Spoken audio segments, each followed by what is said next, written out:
There is this window from about 1957 to mid-1960 where we have discovered that's one of our most dangerous periods for loss of color imagery in color negative. When it was discovered that Pollyanna's negative had this color collapse, which within a very few years began to lose color dye.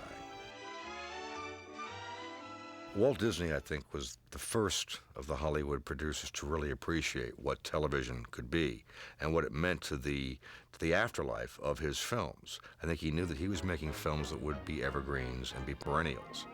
And he proved that with his television show starting in the mid-50s through The Wonderful World of Color in the 60s, where many of these films did find new secondary audiences.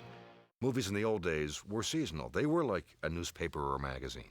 They came to your town, they opened, they played for a week, and they left. Then television came along, and slowly these libraries of the great Hollywood films became great fodder to fill programming. That in itself had been a surprise to Hollywood.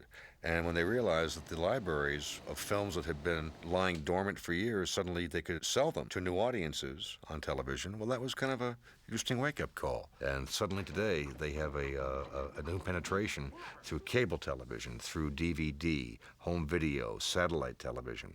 Pictures that we grew up with as kids have surprised us by becoming evergreens and perpetuals. And we're finding that we enjoy revisiting these pictures from our childhood as much as our children and our grandchildren love discovering these films. And so an old picture like Pollyanna has a whole new lease on life worldwide all these years later. It's rather remarkable. When movies that were shot on motion picture film have to be broadcast or put onto video, they have to be transferred to that medium, and there's an interface called a telecine, which is a machine that reads the film like a scanner.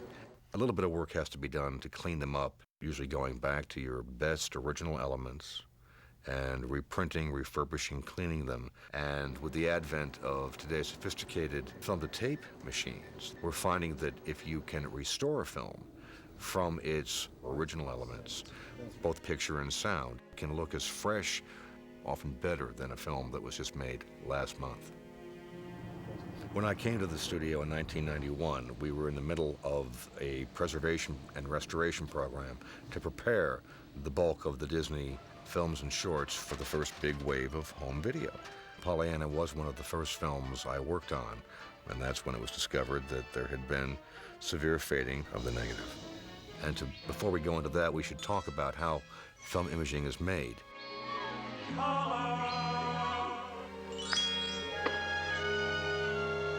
Color does brighten things up, doesn't it? When Technicolor made the breakthrough with the first three-color process, I wanted to cheer.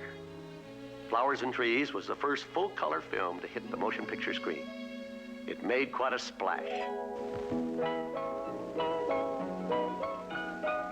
Prior to the early 1950s, if you wanted to make a color movie in Hollywood, you had to pretty much use the Technicolor process, which was wonderful but very expensive and cumbersome because the camera was the size of a motorboat and it had 3 rolls of film that ran through it, a lot of lighting equipment to light up the sets and the actors.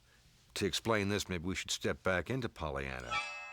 There's a wonderful moment where Mr. Prendergast shows Jimmy Bean how the prisms work. You see the shape of this crystal? That is a prism. The light is stripped by that angle, that refracts the ray, splits the colors, diffuses them at an oblique angle, and bends it out into a dispersed color band. You understand?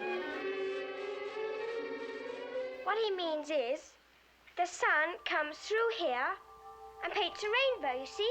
Prism is a piece of cut glass that has the ability to take the white light of nature and divide it into the 3 primary colors, which are red, blue, and green. Once you have these 3 primary colors of red, blue, and green, you can mix them and create every color known to man, every value in between, purples, yellows, aqua, rose. They're all because of these 3 primaries. And that's the basis of all photography and all vision in the human eye. Motion picture film in the old Technicolor days had 3 black and white films that ran that captured the light images of those 3 primary colors because the white light went through a prism. and sent those divided rays to the 3 black and white films inside the housing.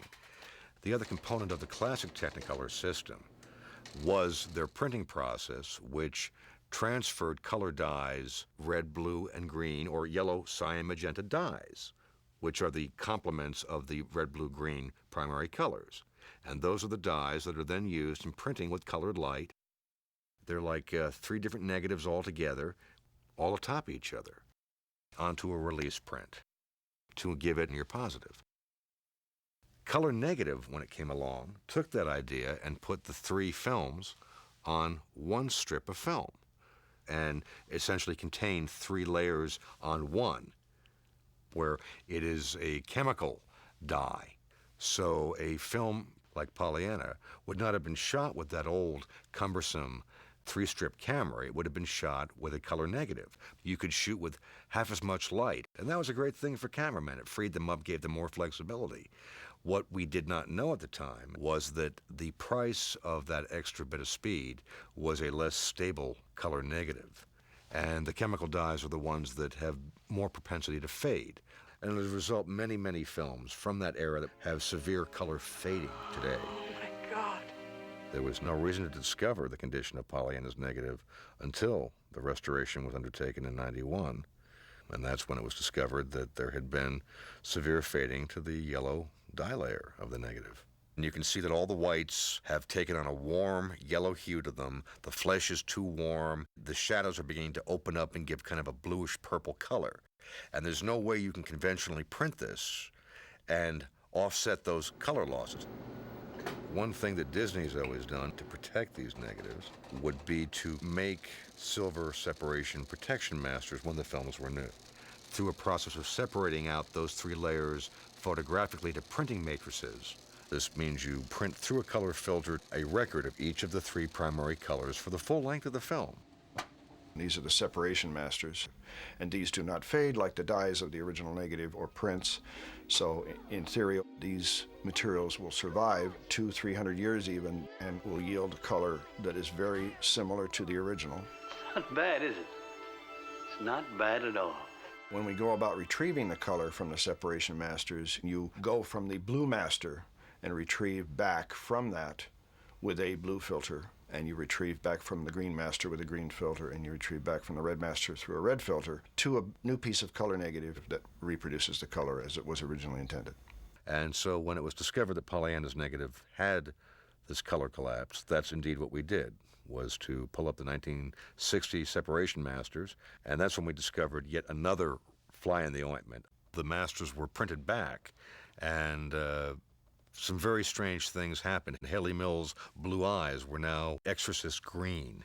Her black patent leather shoes had a mossy green tinge to them. Lipstick turned orange, and people's faces were sort of yellow. And some very odd things happened to those yellow gift boxes when they paraded them out to the car. It was quite obvious something was wrong. There was one reel where we didn't have a green record or magenta master. We only had 2 blue records and 1 red record. The reason for this apparently was that somebody forgot to change the filter and thought they were shooting a green record and actually ended up shooting 2 blue records. We tried something very unorthodox in lab convention, which was to take the faded camera negative and try to create a new black and white master positive of the green so that we could marry it back with the 2 records made in 1959.